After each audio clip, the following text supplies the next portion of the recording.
থানার সামনে গিয়ে গাঁজা পাচার করতে গিয়ে ধৃত দুই যুবক। বৃহস্পতিবার রাতে পশ্চিম থানার সামনে যানবাহন চেকিং করার সময় দুই যুবকের কাছ থেকে তল্লাশি করে বিপুল পরিমাণ গাঁজা উদ্ধার করে পশ্চিম থানার পুলিশ। ধৃত যুবকদের বিরুদ্ধে এনডিপিএস আইনে মামলা রুজু করা হয়েছে।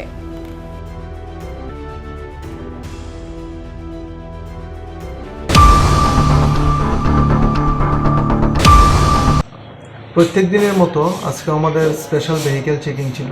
স্পেশাল ভেহিকেল চেকিংয়ের সময় একটা বাইক, পালসার বাইক TR07G 5370 বাইকটাকে আমরা আটক করি। আটক করার পর তার মধ্যে দুইজন লোক ছিল, হৃদয় মিয়া এবং মালিক মিয়া নামে দুইজন লোক ছিল। তাদের ব্যাগ থেকে তল্লাশি করে আমরা গাঁজাগুলি উদ্ধার করি।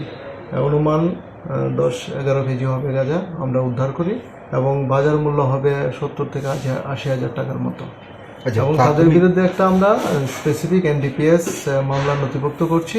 আগামীকাল তাদেরকে আদালতে প্রেরণ করা হবে এবং রিমান্ড চেয়ে প্রেরণ করা হবে। আচ্ছা, প্রাথমিক তদন্তে কি মনে হচ্ছে, মানে বাইকে করে গাঁজাগুলি কোথায় নিয়ে যাওয়া হচ্ছিল? মানে প্রাথমিকভাবে আমরা এতটুকু জানতে পেরেছি, কলমছড়া থেকে গাঁজাগুলি নিয়ে জিরানিয়ার উদ্দেশ্যে তারা যাওয়ার জন্য গিয়েছিল।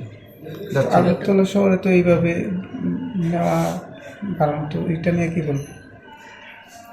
আমাদের তো চেকিং চলছে, এই ধরনের অবৈধ কাজের সঙ্গে যারা যুক্ত আমরা প্রপারলি চেকিং করছি এবং আগামী দিনেও আমাদের এই চেকিং জারি থাকবে এবং প্রপার অ্যাকশন আমরা নেব।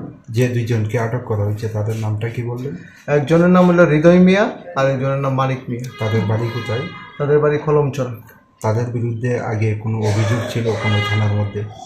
আমরা ভেরিফাই করে দেখছি থানাগুলির সঙ্গে, কনসার্ন পুলিশ স্টেশনের সঙ্গে আমরা যোগাযোগ করছি। যদি থাকে তাহলে কিছু তাদেরকে ইনভলভ করা হবে। আনুমানিক বাজার মূল্য কত হবে?